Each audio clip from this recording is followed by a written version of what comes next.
In this video, I'm going to show you how to take a blank trainer template and modify each section to create your own custom trainer like this. Now, each Photoshop layer has been named and is in the order that it appears. So you have the sole, which is at the bottom, you have the midsole, you have the bubble, you have the toe area, you have the 3 layers on the Air Max 95, layer 3, layer 4, you have the swoosh, you have the heel, the lining, the mesh, the tongue, the lace loops, finally the laces, which I've left white for my version. Head on over to the midsole area, right click on the thumbnail and hit select pixels.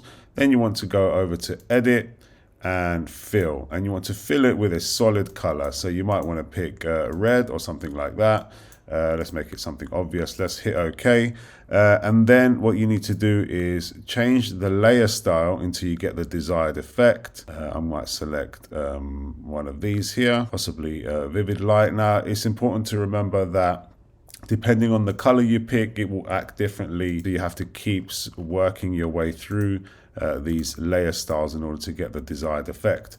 Once you have the desired color you want, you can press Command U or Control U on the keyboard, and that will bring up a secondary menu where you can further adjust the hue, the saturation, so how strong the color is, and also the lightness.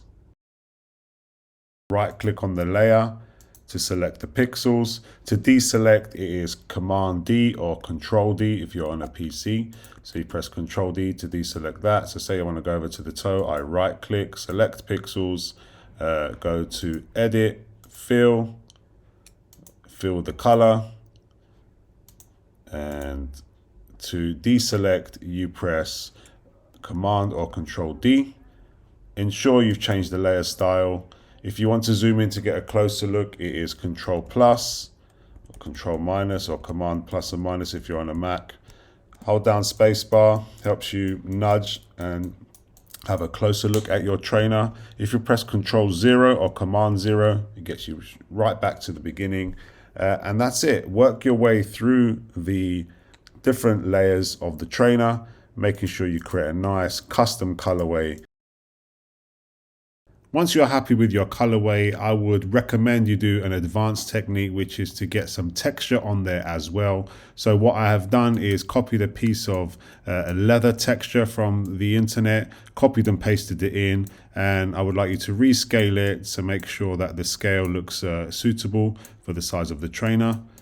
And what I tend to do is move the leather layer above the area you're going to apply it to. So in this instance, it's the toe area. I'm going to right click on the thumbnail, select pixels, then you make sure you go to the leather layer, which I should rename to leather really. Let's rename that leather, enter. And then you click on the layer mask. And then what you have done is you've stamped the toe shape out of the leather. When you go to the layer styles, cycle through them. In this instance, I quite like screen, but it's worth having a look at which one works best with this particular color combination. So color dodge is pretty nice, and screen's looking pretty nice as well. So you have things like leather, suede, ostrich skin.